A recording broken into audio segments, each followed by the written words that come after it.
I was asked to provide an example of what a properly installed built-in vacuum system looks like. So here we are in the basement of a new construction home which we've recently piped, and we can see coming from one inlet up here, we drill the joist just so that they can make this soffit a little smaller if they want to.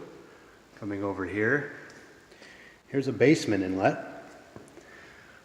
Notice how we Y that inlet into what's now the main line from the side, so you don't have a gravity drop where debris can collect.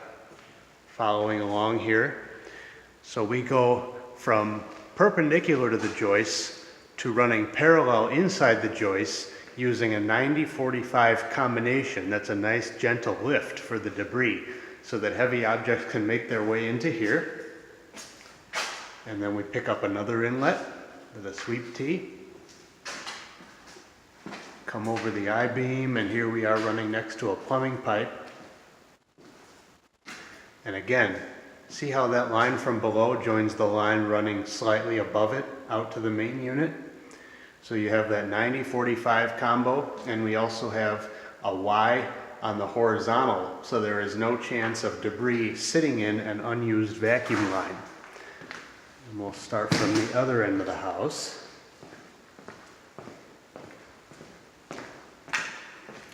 Coming over here, there's our garage inlet.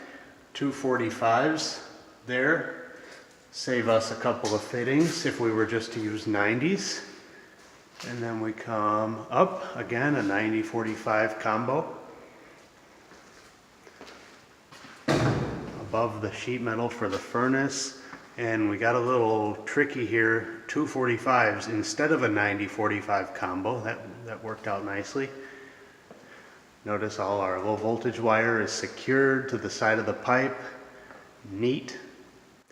And we have a Y to pick up another branch over here. I think that's going up to a second floor inlet.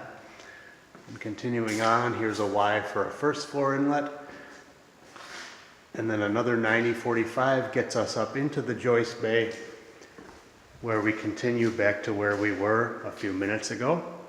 And from here, we go out to the garage where the machine will be located. So that's what a typical good quality central vacuum new construction installation looks like.